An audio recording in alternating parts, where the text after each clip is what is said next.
Since past few years, we have seen a cult-like following for Call of Duty games, the recent Call of Duty titles. Same kind of happened with the latest Call of Duty game? Obviously not. This was one of the best-selling Call of Duty games of all time, as far as the initial sales are concerned. Probably this one is not as much hated as the previous Call of Duty latest games like Vanguard, but yes, this is literally making whole records, guys. Yes, welcome to Gaming News of the Day Part 4. And in this gaming news, I'm gonna be discussing three major gaming news of today. And the first gaming news obviously was from this.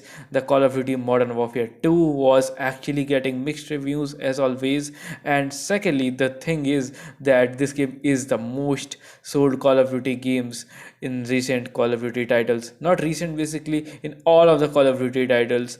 But still, the multiplayer mode pisses PC players off, basically, because the aiming thing and all.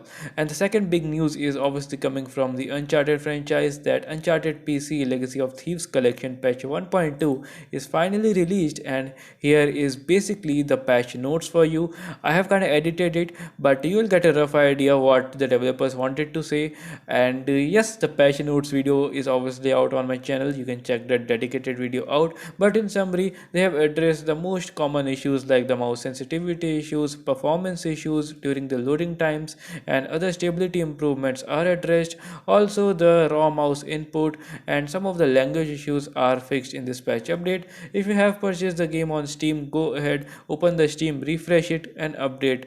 It is very easy. And the third news is coming from Reddit, basically. Yes, we use Reddit to get and fetch the news sources for you guys. So let me just tell you, Alan Wake Remastered has sold comparatively less than Remedy Hope. Well, this sort of thing is obviously expected, guys, given the fact that we have seen other games getting remastered and getting poor response from the audience, like GTA Trilogy Remastered.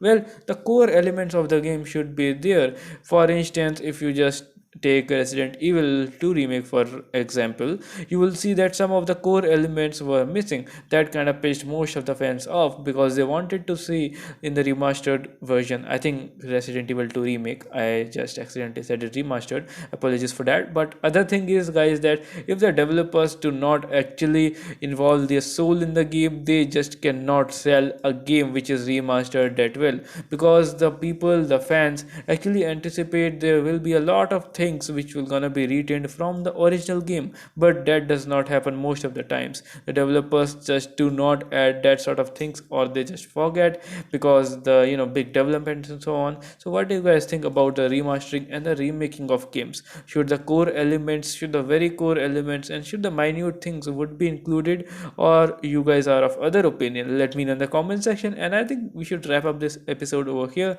Thank you so much for watching. Peace out, and let me know what you guys think about these three news.